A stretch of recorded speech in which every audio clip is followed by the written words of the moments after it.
नमस्कार Dolly food corner रे आपण मन को स्वागत जनाऊँगी। आज आम बनइबा कलरा पत्रर बरा। यहाँ मु बालकोनी रे गछ लगे कलरा गछ 5-6 रु अधिका कलरा हो सारा। आज कलरा पत्रर बरा खाया को इच्छा है तो भाविली आपण मान सहित भिडियोटी को शेयर करने।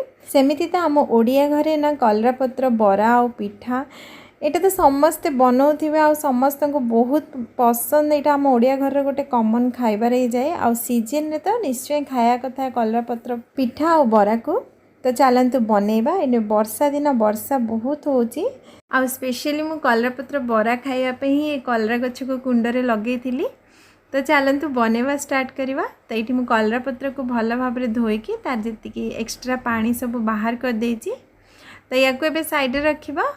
आउ एपटे मु गोटे कप अरुआ चाउल को पानी रे बतरे देइथिली 2-3 घंटा पूर्वर। चाउलटा भल से बतरी आइछि। एटा नॉर्मल अरुआ चाउल। तो या गोटे मिक्सिंग जार रे दे दबा। एबे इथिरे 3-4टा रसुण कोला और 3टा कंचा लंका को दे दबा और ताको भल से ग्राइंड कर दबा। चिकन करके बाटी देबे अल्प टिके पानी देकी। ये चाउल बटाटा को बहुत पानिया करिवेनी कि बहुत मोटा रखिवेनी। एबे इथिरे 2 बड़ा चम्मच दे दबा बेसन आ 2टा मीडियम साइज रो पियाज को मुझे काटिकी नहीं टिके लंबा लंबा साइज रे। आ स्वाद हिसाब रे मुझे गोटे चम्मच लुण नहीं आधा चम्मच जीरा।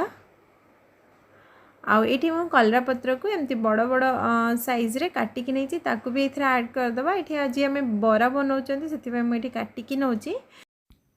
ये बरा रे ना कलरा पत्र को पूरा छोट छोट कर काटिले भल लगे तो ताकू टिके बड़ बड़ साइज रे एमती रफली काटी देबे। ये सब जिनस को भल भाव में गोले सारापर मत ये टिके बैटरटा मोटा लगुच। मुझे आउ 2 चम्मच पानी ऐड करके भल से गोले दूची। एबे इथिरे 2 चम्मच राशि दे दबा। राशि देदेले कलरा पत्र जो बरा खाइला बेले भल लगे। राशि जो बाइटटा आसे तापर अल्प टिके 1/4 चम्मच हल्दी पाउडर और आधा चम्मच लंका गुंड दे दबा। मुझे काश्मीरी लाल मिर्च नहीं जदि आप बेसी टिके राग खाते ताहले लंका गुंड भी ऐड कर परिबे। कहीं मु आगु कंचा लंका इथरा ऐड करछि सेति मु राग पकोनी। आ ये पैन रे मु 2 बड़ा चम्मच तेल गरम कर दोची। तेल भल से गरम हो गला परे एथिरे बरा बनेबा। तो जी साइज आप छोट कि बड़ आपको जी साइज दरकार से साइज रो बैटर नहीं कि एथिरे आप पकेबे। किंतु आपको बेसी मोटा करेंगे टी पतला पतला कले एटा पूरा क्रिस्पी हम भल लगे खायापे। तापर ए घोड़े दबा। घोड़े की लो फ्लेम रे 1 मिनिट पर्यंत सिझापी छाड़दबा। आबे पलटे दबा। एबे आ घोड़िया को दरकार नहीं कहीं सीझी जाइए। एबे हमको खाली क्रिस्पी करार अच्छी तो आउ घोड़ेबानी। सब एमती उल्टा पल्टा करके ये सब बरा गुड़ी को बने दबा। तो ये हमारे जो बराटा रेडी है ताको बाहर कर दबा। ये देखो बराटा कितने सुंदर देखा और क्रिस्पी भी तापर पैन रे आ गोटे बड़ चम्मच तेल गरम कर दबा और बाकी सब बरा गुड़ी को एमती बने दबा। तो ये बरा सब बनिकी रेडी है। मुझे गोटे प्लेट रे सर्व करछि।